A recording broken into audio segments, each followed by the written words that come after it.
Hi, in today's episode we are comparing Windows 11 to Linux. We look at the 10 advantages and disadvantages of using Windows 11 versus Linux according to ChatGPT-4.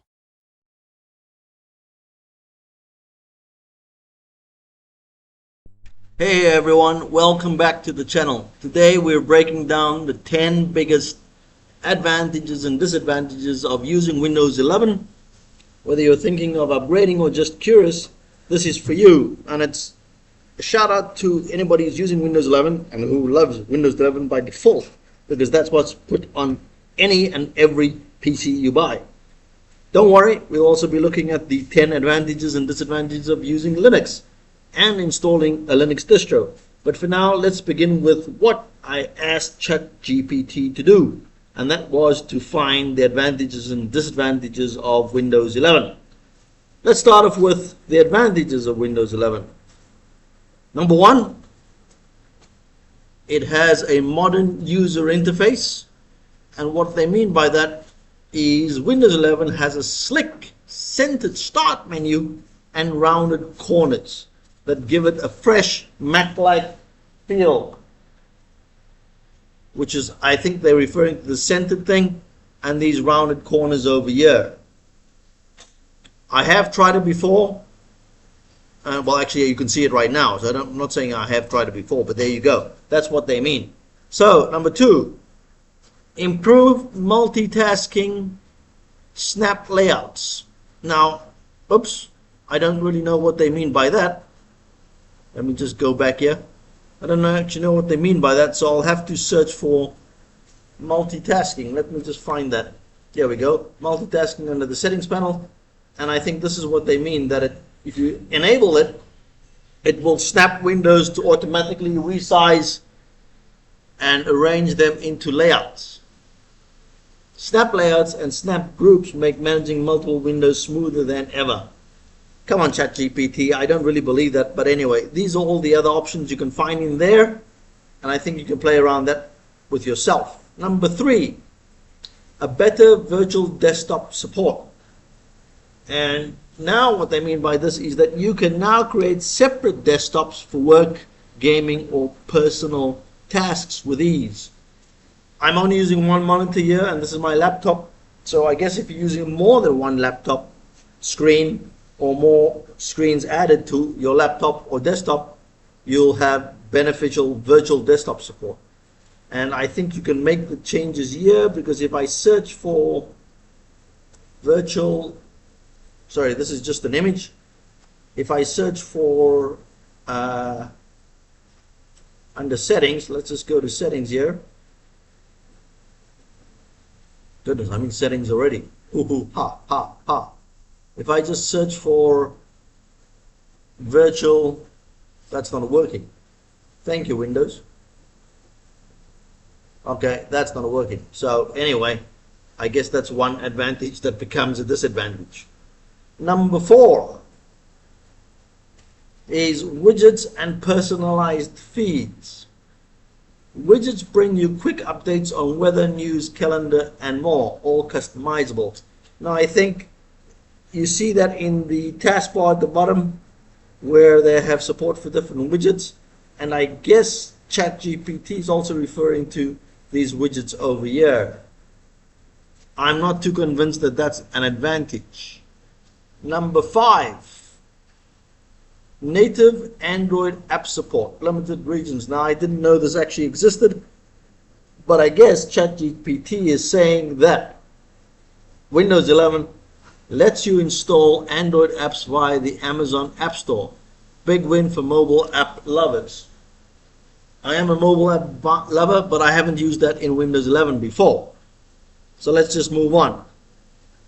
Direct storage for faster load times. Now, that's not a misspelling. Direct storage, as ChatGPT wrote it, was one word. And they say this gamers can rejoice.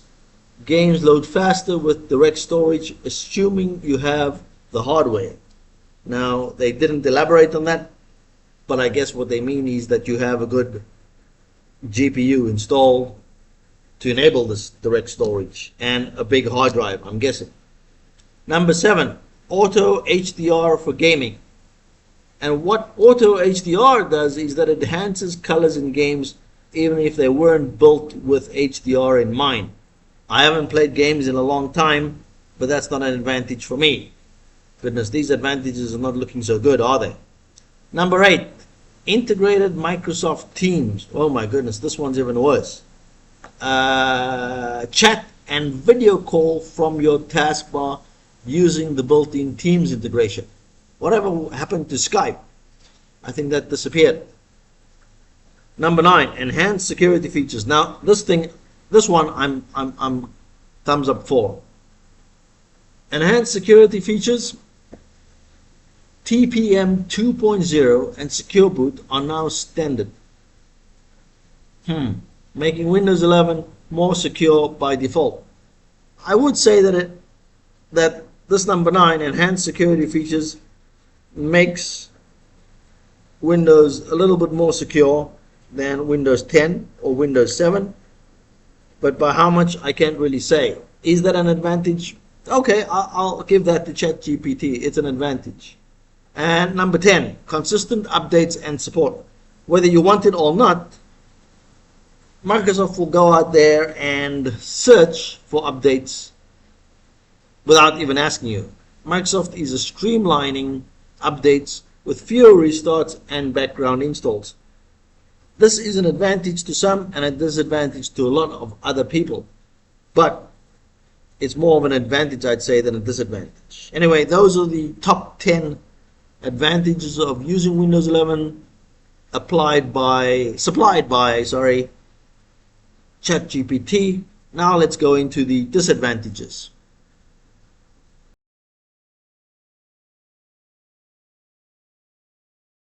Okay, so let's look at the disadvantages of using Windows 11 as supplied by ChatGPT. And the first one on the list is the strict hardware requirements. If I go do a quick Google search, you will find that not all PCs are compatible. You'll need TPM 2.0, a supported CPU, and secure boot to be able to use it. And then on top of that, you need all these other requirements. Is that a disadvantage? Yes, if you're using an old machine, but no, if you've got a new machine. Number 2, there is a learning curve. The new UI can confuse long-time Windows 10 users at first. If we look at this,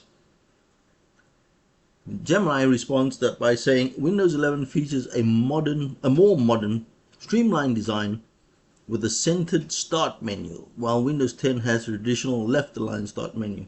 Is that the only learning curve? Because if that's the case, I must be dumb then. Don't answer that question. Next one, number 3, limited Android app support. Well, only available in selected countries and limited app store access.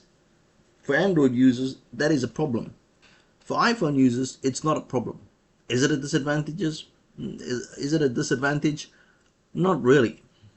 Number 4, bloatware. Still comes pre-installed with apps you may not want. You may not want or not forced upon you. For example, if I click that, I get the weather, I get all these other things attached to it, and look, I'm not even signed in. I get the Zootopia official video, and as I scroll down, I get all these other stuff that I'm not really interested in. These games and all these other options here. Really, I'm perplexed. And then if I click the start menu, I have all these other pinned icons. And if I go further down, I can see all these programs that I don't actually use and need. So bloatware, for sure. That's a big disadvantage. Number 5, bugs and glitches. Although improving early versions of Windows 11 had driver issues and weird UI bugs, I think they've overcome this issue right now, and Windows 11 24H2 has improved. There's not that many bugs and glitches, but I might be eating my words pretty soon. There's been a lot of hacks though, but besides that, everything seems to be running smooth.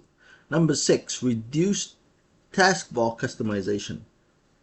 You can't move the taskbar to the top or sides anymore. Why, Microsoft? Why? Yes, it's stuck there. With Linux, you can just move it wherever you want to. Number 7, increased resource usage. Heavier on the RAM and CPU than Windows 10. How are we going to find that out? Well, if we go to Task Manager here, we'll see that CPU is at 26% right now, memory is at 49%, disk at 1%, network at 0. But all these little apps over here on the side is just feeding into it. That, I would say, that's a clear disadvantage. Number 8, compatibility issues with older software. Some older apps and games may not play nicely with the new OS. Well, that's found out with many OSs that comes out, right? Windows 7, Windows 10, Windows Vista, Windows 11 now. All those issues have come out before, so it's a recurring disadvantage. Number 9, push towards Microsoft ecosystem. And here again, this is a clear disadvantage because you're nudged to use Edge, OneDrive, and Microsoft services more than ever. I have a permanent icon here. I don't think you can see it, but if you look at the bottom right corner of the screen, something that pops up once I overshadow the little icon there: OneDrive, personal, not signed in. You're constantly bombarded with Microsoft products. Here is Google maybe, or it could be Bing. But once you click on Edge, you choose a new tab, you suddenly have all these icons you really don't need, and then all the latest news is just filled into your stream. Of course you can detach this and remove this, but this by default is here, so it creates problems. And the last one, frequent background activity. Yes, as I showed you through the Task Manager, there's lots of activity happening right here. Telemetry that we don't even know about, auto sync, and background apps can slow things down or eat bandwidth. My bandwidth is now at 0%, but I haven't applied a lot of stuff. But look at all these other activities going on here. That's quite a lot of activity. Anyway, that's looking at the 10 disadvantages of using Windows 11 through ChatGPT's eyes. I'm now going to look at the advantages and disadvantages of using Linux.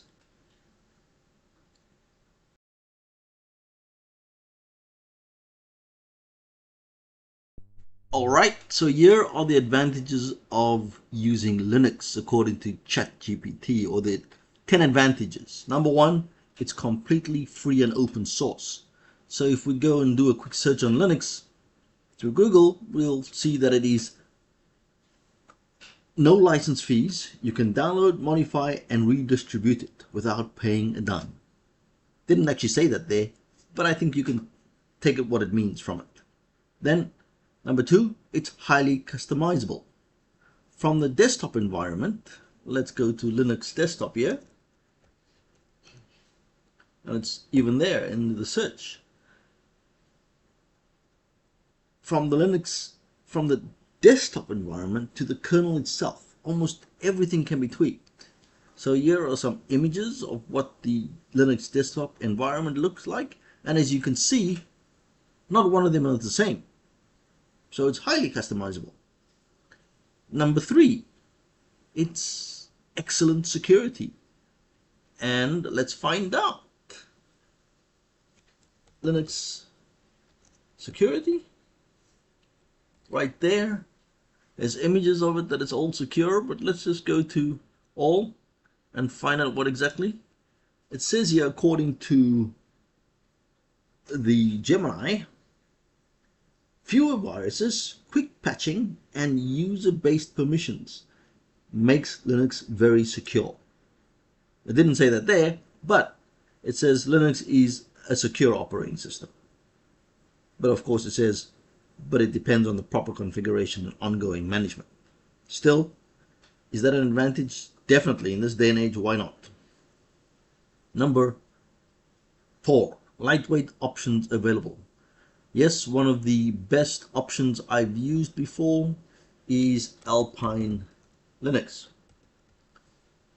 I would say this is one of the smallest lightweight distributions I've ever used before. Its distro like Ubuntu or Arch can run on older or low spec hardware. I'd put Alpine Linux in the same light as that. Number 5, it's great for developers. Let's see if it's really great for developers. I don't really know.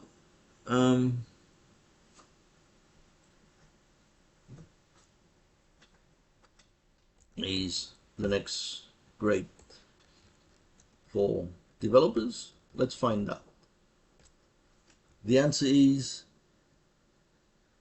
Linux is a great choice for developers due to its several key factors: open source and customizability, and powerful command line interface. Well, it's got a built-in terminal tools, bash scripting, and native package managers. Makes Linux a dev's paradise. Interesting. Number 6, software repositories. Now, you can search for anything.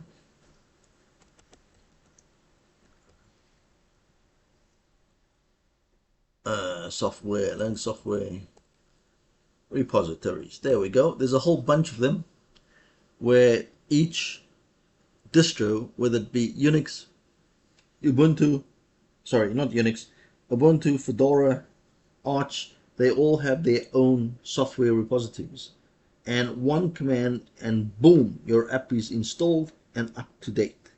Through the CLI, that's possible. Number 7, no bloatware. I wouldn't exactly say it has no bloatware. Ubuntu has recently got all this other stuff attached to it that I think is mighty saying that it's got a bloatware on it. I can't say the same for other distros, but Ubuntu's got bloatware. Number 8, stable and reliable. Systems like Debian and CentOS are known to run for months, sometimes years without crashing. I can attest to that, and so therefore it's an advantage. Number 9, strong community support. Forums like Stack Overflow, Reddit, and distro-specific communities are super helpful. Yes, but now with ChatGPT and other AI systems, LLMs, etc., who's using Stack Overflow these days? People still using Reddit, I think, and there's definitely communities for Linux on Reddit. And the last one is privacy friendly. Linux doesn't collect your data or track your usage like some commercial OSs. Windows 11. Yes, I wouldn't say all of it's not tracked. Again, I point to Ubuntu and maybe Fedora, where they do track your telemetry and they do track everything else that you've got on your side pocket. So there you have it. Those are the 10 advantages of using Linux via ChatGPT's answers. Now let's look at the disadvantages.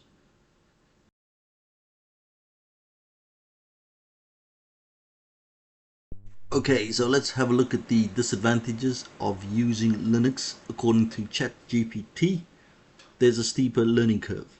Yes, I would definitely say that if you're not familiar with the Linux user interface, the GUI, the terminal, it can be a problem to learn. So saying here, if you're coming from Windows or Mac, Linux might feel intimidating at first. So definitely there is a slight learning curve. Number 2, gaming support is limited. Now this one is questionable. Although improving with tools like Proton, most AAA games are still Windows first. That is true. But with the new Arch-based CatchyOS coming into the fold, many people on YouTube have shown that with CatchyOS and Nobaru, These are two distros that are very good with showing that you can play games or not. And of course, there's Steam. Steam runs on Linux. So the gaming support is limited, but new and modern times means that gaming support is becoming all familiar. Software compatibility number 3. Apps like Adobe Photoshop, MS Office, and some others are natively supported. So true. So I'd put that as a disadvantage if you need those tools. But there are open source alternatives like LibreOffice or OpenOffice, or there's plenty others. You just have to search. Number 4, hardware driver issues. Now, some Wi-Fi cards, printers, or GPUs may need manual driver installs. I can attest to that, as way back in the early 2000s and 2010s, it was a major issue to get my drivers on my printer sorted out. But there was this thing called cups many years ago, and cups were drivers that were able to talk to your printer, to your scanner, so forth and so forth. I'm sure they've updated it since. Number 5, fragmentation. Too many distros. New users can get overwhelmed deciding between Ubuntu, Fedora, Arch, etc. No, stick to one if you're a newcomer. Just try Zorin or Linux Mint. But I'm going to say we're going to try Zorin first.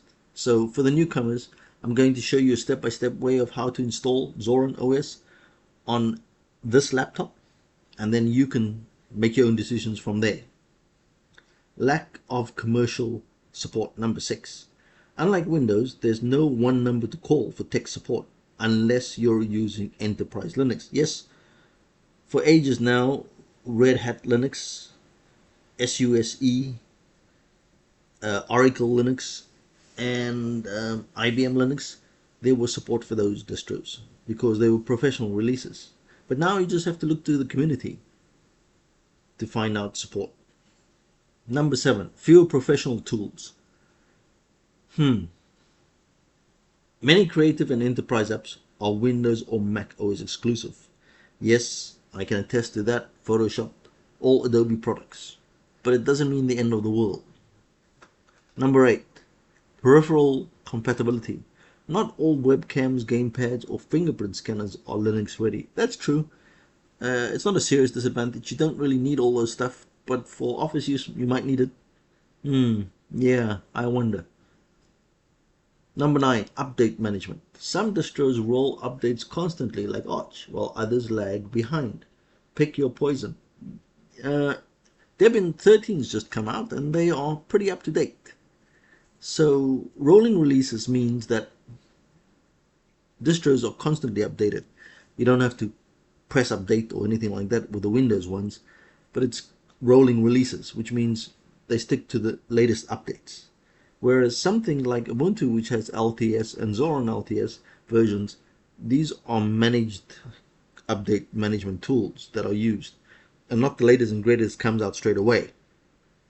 But it can be a poison, or it could be a benefactory advantage. And the last one, not mainstream for end users. Linux still isn't the go-to for everyday consumers. That can mean fewer tutorials or third-party support. I disagree, but ChatGPT said that's a disadvantage, so we'll leave it as that. But recently, PewDiePie was talking about his conversion. It's like it was an evil sin from what he was using before to Linux, and he did a lot of stuff in that video that got 10 million views. I'd say even if 1% of those 10 million people who saw his thing converted to Linux, I'd say that there'll be more people hitting the mainstream and wanting to find out what Linux is all about. And this is what this first introductory video on Linux is about, just to teach you or go through the basics of installing Linux on a simple laptop. And I'll do that shortly by showing you how to do and install Zorin. So there you have it. These were the 10 disadvantages of using Linux. So is Linux right for you? It's powerful, and private and flexible, but it's not for everyone. Let me know in the comments if you're Team Linux or Team Windows. If you like this breakdown, hit that like button, subscribe, and I'll see you in the next video.